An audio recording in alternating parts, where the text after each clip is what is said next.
Ici, la voix de l'Amérique.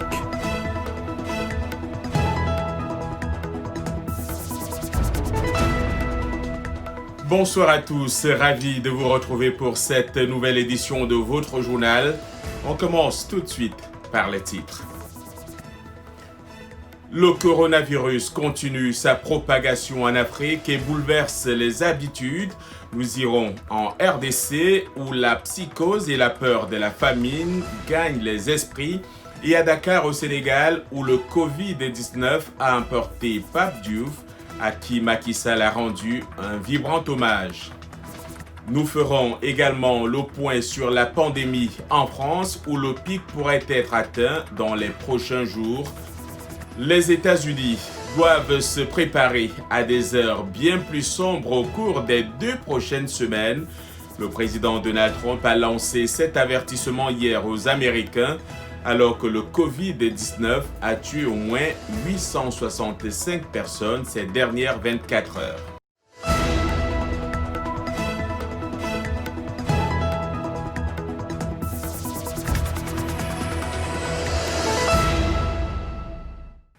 Une fois encore, bonsoir. 2 premiers décès liés au nouveau coronavirus ont été enregistrés mardi au Congo-Brazzaville. De l'autre côté du fleuve Congo, la RDC a déclaré mardi soir 11 nouveaux cas confirmés pour un total de 109 morts, donc 105 dans la seule ville de Kinshasa, la capitale. Le ministre burundais de la Santé a lui annoncé 2 premiers cas de nouveau coronavirus dans son pays.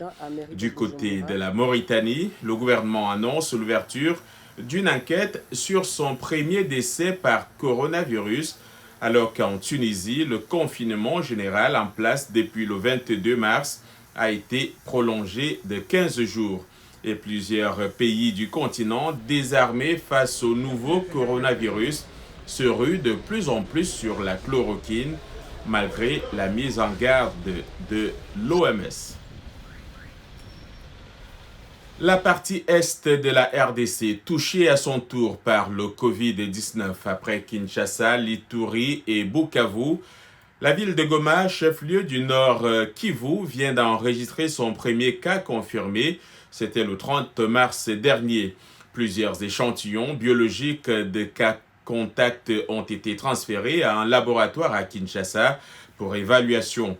Le gouverneur de la province du Nord Kivu, qui a fait l'annonce, indique déjà plusieurs mesures de prévention. Dans les rues de Goma, c'est la psychose et la peur de la famine pour les familles qui n'ont pas pu faire des provisions alimentaires. Suivons ce reportage de Charlie Kasereka. Le gouverneur du Nord Kivu indique que les personnes ayant eu des contacts avec les premiers cas du nouveau coronavirus sont en observation, car Linzanzu Kasivita veut isoler Goma de la ville de Bukavu, qui est aussi touchée avec des cas confirmés depuis lundi.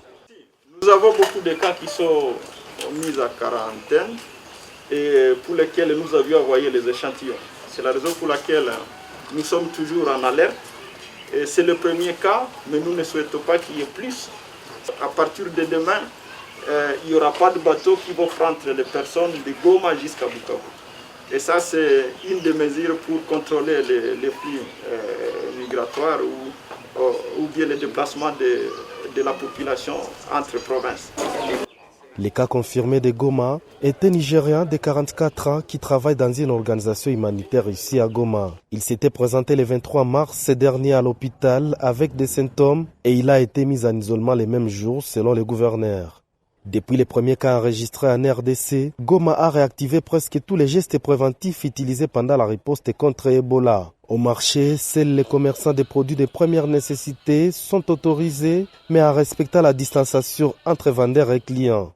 De l'autre côté, depuis la fermeture de la frontière entre la RDC et le Rwanda, les prix de plusieurs produits importés via les ports de Dar es Salaam ont grimpé sur les marchés au Nord Kivu, ce qui met à mal certaines familles. Parce que rien, il faut sortir pour faire quelque chose et revenir avec quelque chose à la maison. Et quand on doit dire à cette personne-là de rester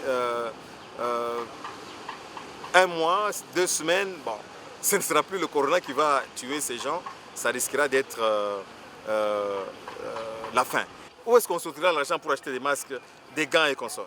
C'est ça la difficulté que nous avons. Donc il y a d'énormes difficultés. Njala ndio inatusumbua hapa juu kuna kutana niko apitisha hizi kalanga hivi mimi nikipata kama ni 1000 francs ni 2000 francs mimi nakosa vya kuuza na msoko. Unakutana shi wenyewe hatuna pato, maana shi tutakufia tu mnyumba na magonjwa na ile magonjwa. Sema tujifungie mnyumba maana ile tana nayo inapaswa angalia gisi inapaswa patia wakaaji kitu kidogo ya kubasaidia. La mission des Nations Unies en RDC promet d'accompagner la province sur les plans logistiques et dans la riposte contre le Covid-19. Le Nord Kivu est à moitié préparé car les mêmes installations sanitaires utilisées pour l'isolement des malades d'Ebola serviront pour les cas de Covid-19. Lundi, l'INRB a rapporté 17 nouveaux cas de Covid-19, dont un cas à Goma et 16 à Kinshasa. L'équimile est de 98 cas, dont 8 décès sur l'ensemble du pays.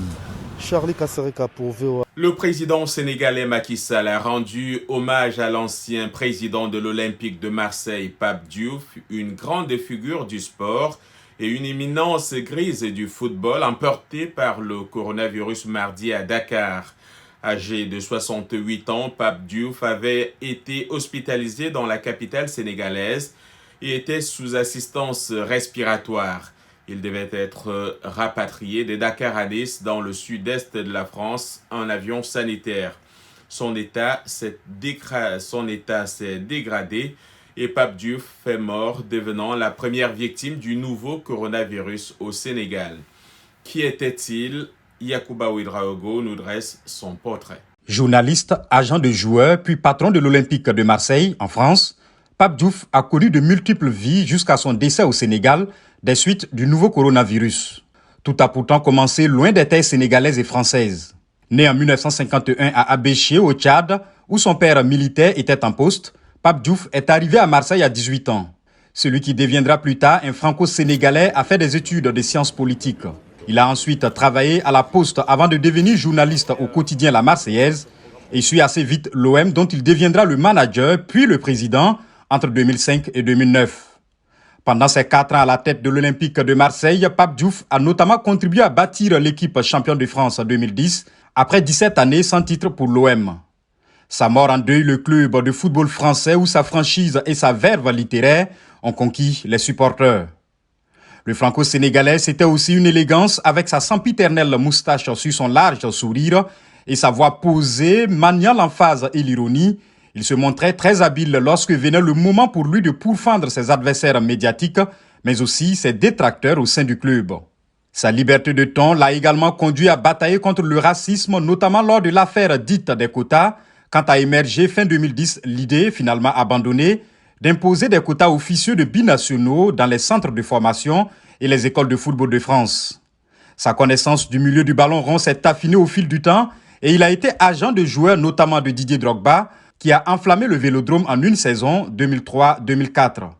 Cette cote de popularité, Diouf a même essayé de la faire fructifier en politique, se portant candidat à la mairie de Marseille en 2014. Il n'a finalement recueilli qu'environ 6% des voix, mais son image est restée indemne aux yeux des Phocéens pour qui il n'y avait qu'un seul pape à Marseille, et c'était bien Diouf pour qui le Covid-19 a sifflé la fin du match de sa vie. 500 personnes sont mortes du nouveau coronavirus ce mardi en France, portant le bilan à 3523 décès à l'hôpital. On compte également plus de 52 000 personnes contaminées dans le pays qui est confiné depuis le 17 mars dernier et encore pour 15 jours au moins. Pas d'amélioration en vue puisque le pic de la pandémie pourrait être atteint dans les prochains jours en France. On fait le point avec notre correspondante sur place, Elam Locker. Le numéro 2 du ministère de la Santé parle d'une épidémie sévère, meurtrière, et un virus très contagieux touchant tous les territoires en France. Pour Jérôme Salomon, c'est une situation inédite dans l'histoire de la médecine en France. Le Grand Est est particulièrement impacté dans son système de santé et face à un nombre de cas graves qui ne cesse d'augmenter, la région a décidé d'évacuer plus de 200 patients vers le Luxembourg, la Suisse ou encore l'Allemagne. Les hôpitaux parisiens sont également débordés. Des personnes gravement atteintes par le virus ont été transférées de la région et de la capitale vers la région Bretagne dans 2 TGV médicalisés.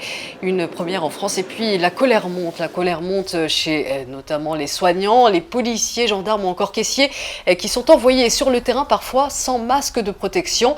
En visite justement ce mardi dans une entreprise qui fabrique du matériel médical et chirurgical près d'Angers, Emmanuel Macron a promis plus de 10 millions de masques made in France par semaine.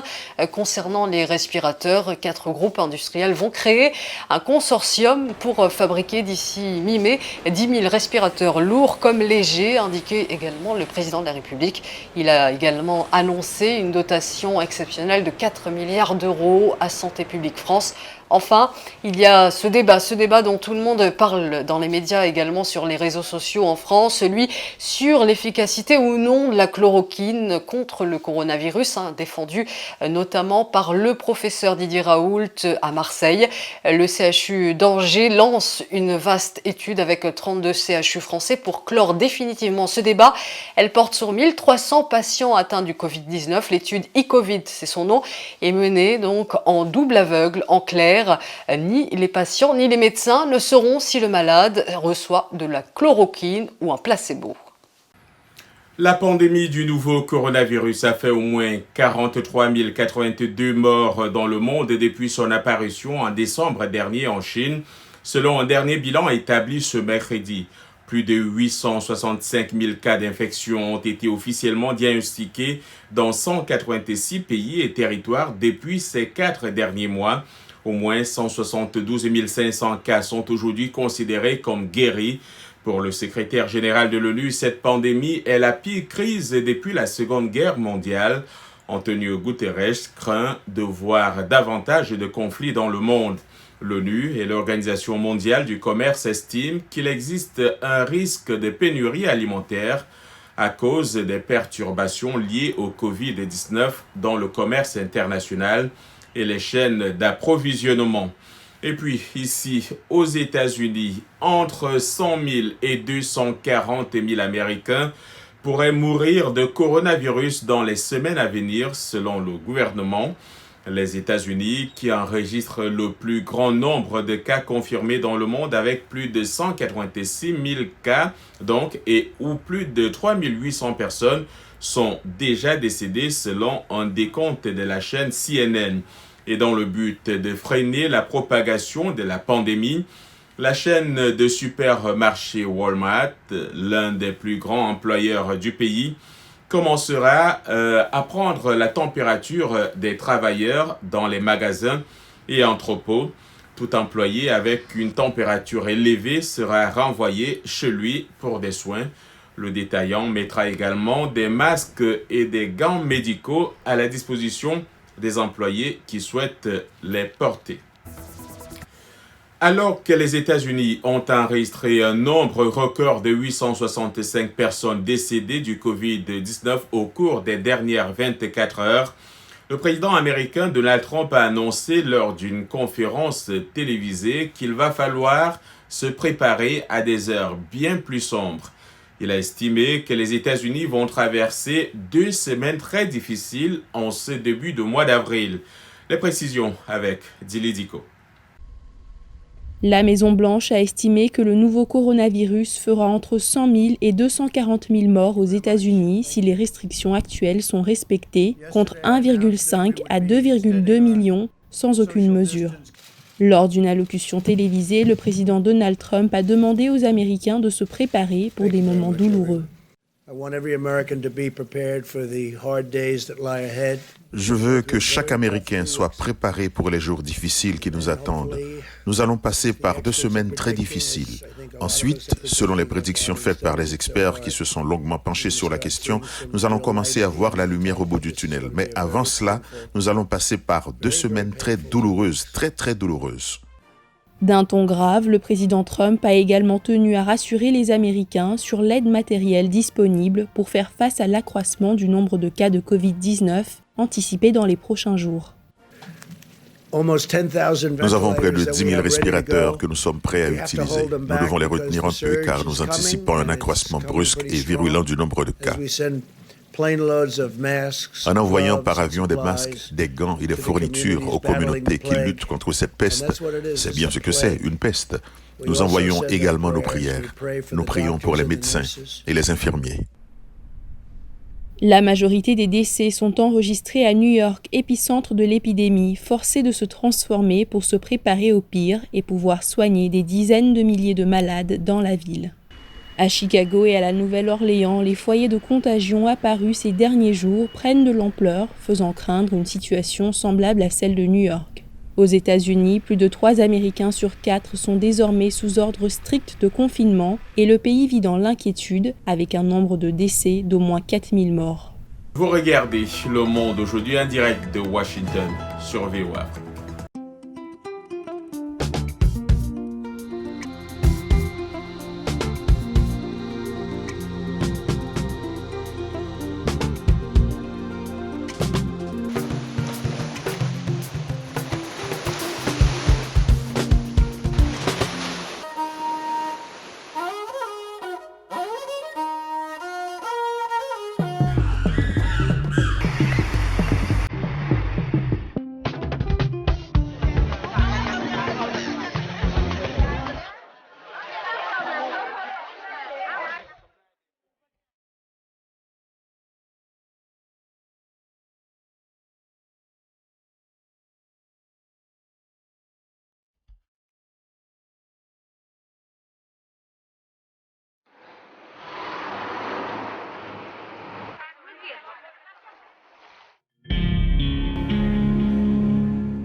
Merci de nous retrouver pour cette deuxième partie du Monde aujourd'hui. John Linden, de retour avec vous. En République démocratique du Congo, la pandémie du nouveau coronavirus a détourné l'attention d'une autre maladie, la rougeole, qui a tué près de 6000 personnes au cours de la même période. Avant cela, Ebola a tué plus de 2000 personnes en 18 mois et a mis à rude épreuve les ressources du ministère de la Santé ou plutôt du gouvernement et les organisations d'aide. La rougeole se propage très rapidement dans le pays à cause du manque d'infrastructures adéquates dans les zones rurales. On fait le point avec Blanche Sanou. Le visage de Dobo Mambaza, 3 ans, est boursouflé et elle respire difficilement. Mais la petite fille n'a ni Ebola ni le Covid-19. Elle souffre de la rougeole, une maladie extrêmement contagieuse qui, depuis janvier 2019, a ravagé le Congo et continue de se propager dans les régions éloignées sans être maîtrisée. Je suis la seule coupable car lorsqu'elle a commencé à souffrir de cette maladie, je n'étais pas là et personne ne m'a rien dit jusqu'à mon retour. Le manque de financement et le retard des campagnes de vaccination du gouvernement dans ce vaste pays d'Afrique centrale ont rendu vulnérables des millions d'enfants qui vivent dans les zones reculées. Le taux de mortalité réel pourrait être beaucoup plus élevé, jusqu'à 4 ou 5 fois plus élevé que ce que nous avons dans les chiffres officiels, parce qu'il y a plein de structures de santé qui ne fonctionnent pas correctement et donc beaucoup de décès communautaires qui ne figurent pas dans certains des rapports officiels. Ebola est enfin en recul, mais le Covid-19, dont des cas de contamination ont été signalés dans la capitale Kinshasa et dans d'autres villes, menace de voler la vedette indéfiniment à l'épidémie de la rougeole. Et l'Organisation mondiale de la santé craint que la mobilisation des ressources pour la rougeole ne soit remise en cause par le nouveau coronavirus. Le gouvernement congolais a mené des campagnes de vaccination tout au long de l'année, mais il n'y a pas eu d'intervention d'urgence ciblant les zones à haut risque. Toute l'attention est focalisée sur Ebola, alors que nous étions déjà en épidémie depuis le mois de juin 2019, mais l'intervention nous est arrivée en février 2020. L'impact pourrait être dévastateur. La rougeole est une maladie contagieuse contractée lorsqu'un porteur tousse ou éternue.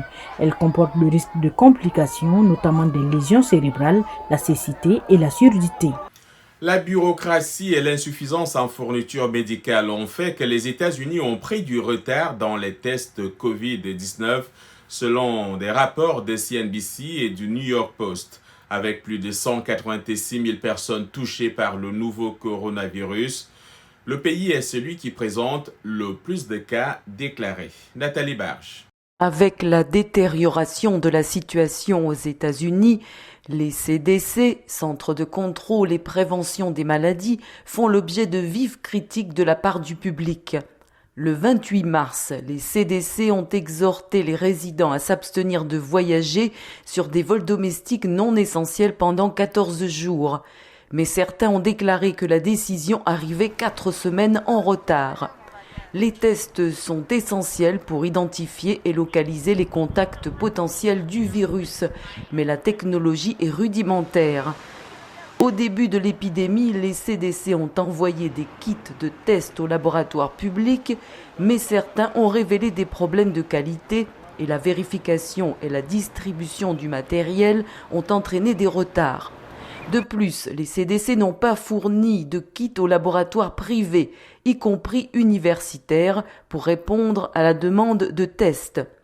Pendant longtemps, les directives des CDC indiquaient que seules les personnes qui présentaient de la fièvre ou des symptômes de toux ou d'essoufflement et avaient eu un contact étroit avec un patient confirmé au Covid-19 pouvaient recevoir le test, une méthode considérée comme limitée. Fin février, l'institution a assoupli les règles concernant les personnes qualifiées pour le test, mais on ne sait toujours pas qui peut le passer. Alors que les États-Unis tentent d'augmenter leur capacité de test, le pays reste confronté à un manque de fournitures de base pour effectuer ces tests. Selon CNBC, plusieurs États commencent à épuiser leur stock d'écouvillons, de pipettes ou de réactifs. Vendredi dernier, un article publié par le New York Post accusait également les CDC d'avoir sous-estimé la menace de la pandémie en ayant répondu trop tardivement à cette maladie mortelle. Avec des dizaines de millions d'Américains contraints de rester chez eux à cause du nouveau coronavirus, les organisations caritatives qui fournissent de la nourriture aux pauvres ont du mal à répondre à la demande croissante venant des personnes sans abri et sans emploi. Avec Mike O'Sullivan de VOA, allons à la découverte de l'une des plus grandes banques alimentaires de Los Angeles, faisant face à cette situation. Le récit est de Thierry Kaoré. Les efforts de distribution sont en cours à la Los Angeles Regional Food Bank, le centre névralgique de centaines de petites organisations caritatives qui gèrent des banques alimentaires et des programmes de repas de quartier. Elle connaissait déjà une forte demande en 2019 dans une zone confrontée aux sans-abri et à la flambée des loyers. Cela s'est poursuivi jusqu'en janvier et février. Et en ce qui concerne le mois de mars, nous sommes vraiment entrés dans un nouveau monde maintenant. L'économie étant au point mort, les programmes de distribution directe de nourriture se sont développés, brisant les records hebdomadaires. 700 familles se présentent, et même jusqu'à 800, 950 familles. Et plus récemment par milliers. C'est parce que de nombreuses familles ont perdu leurs revenus et que la plupart des travailleurs restent à la maison suite aux mesures de restriction officielles. Les effets sont d'une grande portée. En temps normal, les banques alimentaires peuvent aider les autres régions nécessiteuses. Cette pandémie affecte les 50 États américains, pratiquement toutes nos banques alimentaires. La Silicon Valley, des parties de la baie de San Francisco qui ont été touchées un peu plus tôt que nous, le fait de communiquer avec eux a été très utile. Cela nous aide à nous préparer et à essayer d'être proactifs. En revanche, à travers les États-Unis, certaines banques alimentaires de quartier ont dû fermer. Surtout parce qu'ils sont dirigés par des personnes âgées qui se retrouvent confinées chez elles. Les banques alimentaires ont dû compenser ces fermetures en essayant de planifier des distributions mobiles et autres pour continuer à servir. Les banques alimentaires comblent le vide en achetant les articles nécessaires sur le marché libre. Ces organismes de bienfaisance disent que le système de distribution est en difficulté, mais toujours intact, du moins pour l'instant. Direction le Kirghizistan avec cette initiative qui pourrait inspirer plus d'un groupe de patientes atteintes de cancer fabrique des masques pour lutter contre la pénurie des vêtements de protection due à la pandémie de Covid-19. Les revenus servent à payer le traitement contre le cancer. Yakuba Ouedraogo. Habituellement, elles produisent des sacs à main qu'elles vendent pour acheter des produits pharmaceutiques. Mais face à la pandémie de Covid-19 et une pénurie de masques de protection, ces femmes ont décidé d'apporter leur contribution à la lutte contre le coronavirus. Elles sont toutes atteintes de cancer ou ont déjà surmonté la maladie et se sont réunies au sein de l'association Together for Life, entendez Ensemble pour la vie, créée en juillet 2019. L'idée était de fabriquer et de vendre des articles pour aider les patientes qui ont du mal à payer pour leur traitement. Egul Kirdimicheva en est la présidente. Nous n'avions pas l'intention de produire des masques faciaux, mais il y a des structures comme Beta Liva Azel qui nous ont apporté le tissu et ont demandé de fabriquer des masques. Nous avons ensuite appris qu'elles donnaient ces masques gratuitement et annonçaient que ces masques étaient fabriqués par des femmes qui sont des patientes cancéreuses. Ces informations étaient diffusées via Facebook et d'autres médias sociaux et nous avons commencé à recevoir des commandes. Les équipements de protection sont très demandés et ces femmes sont reconnaissantes aux clients d'avoir choisi d'acheter chez elles alors qu'ils pourraient se procurer des masques auprès de grands fabricants plus rapidement. Jusqu'à présent, nous produisons 1000 masques en 24 heures. Nous travaillons du petit matin jusqu'à 2 heures du matin. Grâce à des gens aimables qui achètent nos masques, nous avons payé la pharmacie environ $770. Les gens auraient pu commander les masques ailleurs, mais ils ont accepté d'attendre plus longtemps et de commander chez nous et de payer le prix que nous demandons, qui comprend une somme pour l'organisme de bienfaisance que nous devons payer. Des douzaines de personnes travaillent comme bénévoles et fournissent actuellement un soutien financier à 5 femmes. Pour cela, elles doivent gagner environ $2500 par mois. Parmi elles, Mamleket Amlatova, qui a subi une intervention en 2016. J'ai subi une chirurgie mammaire en 2016. À cette époque, il n'existait pas de telle association. Plus tard, quand j'en ai entendu parler, je me suis immédiatement fixé l'objectif d'aider les femmes dans la même situation que la mienne. Quand beaucoup de femmes entendent ce terrible diagnostic, elles sont sous le choc, tout comme moi, car à l'époque, je pensais qu'il n'y avait pas de remède. L'association n'ayant pas de magasin, les acheteurs viennent directement à l'atelier pour se procurer leur masque de protection et ainsi apporter leur soutien à ces braves femmes qui, elles aussi, souffrent. Il est difficile pour beaucoup de rester serein alors que tous les jours, les médias sont braqués sur cette actualité brûlante qu'est le nouveau coronavirus, le Covid-19 donc.